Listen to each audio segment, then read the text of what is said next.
During the 33 months after you got out of prison, $4.5 million on automobiles and motorcycles. Once crashed your Rolls Royce and told cops to keep it. Spent $240,000 monthly in just walking around money. Nearly $100,000 a month on jewelry and clothing. More than $400,000 on pigeons and cats. A house with 38 bathrooms.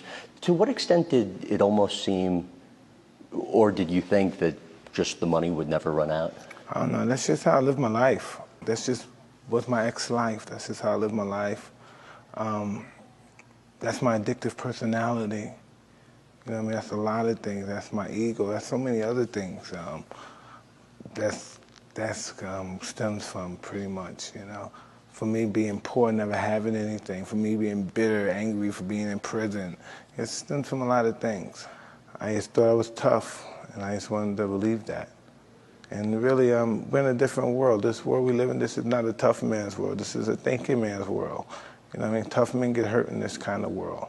What do you consider a lot of money to be? I don't know, $1,000. Oh, please. You know, anything. Anything. Do these figures sound correct? Made around $400 million during your career? I don't know, it could have been. Yet end up spending more than you made, and at one point were like $50 million in debt? Yeah, that was amazing too. But how does that happen? Just being reckless and young and foolish and stuff, and really not caring. I can't really blame anybody, even though you gotta have carried the weight of a fool by yourself. Other people contribute, but I blame everything on myself, you know. It's not like I've been sucking. I had a good time too.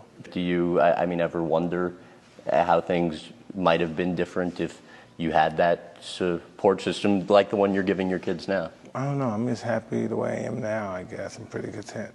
You know, I don't too much dwell on what I was and in the past. How are you doing now? I don't know. I'm alive. I'm able to take care of my house and my kids and all that stuff. I'm pretty happy, you know. But like in that situation in the past, when I had these hundreds of millions of dollars, I had so much I couldn't even do so little. There's nothing I can do. Right now I have so little, but I do so much. You know, my objectives are different, and agendas are totally different than it was when I was younger, and plus when I was fighting.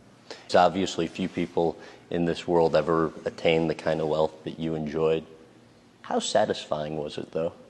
It's like the drugs. You might as well say you have it all, but it's still that empty hole that you're trying to fulfill. That's an interesting subject. It's just you spend as much as you can to try to get that satisfaction, fulfill that hole. It just is bottomless.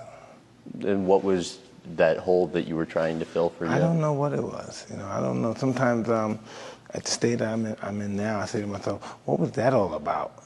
What was that period all about? You know, what was the late 90s? What was that all about? What was I angry about? What was I depressed about? What was I seeing all these? What was that all about? What was that ear biting? What was all that stuff all about back there? What was wrong with me? You know.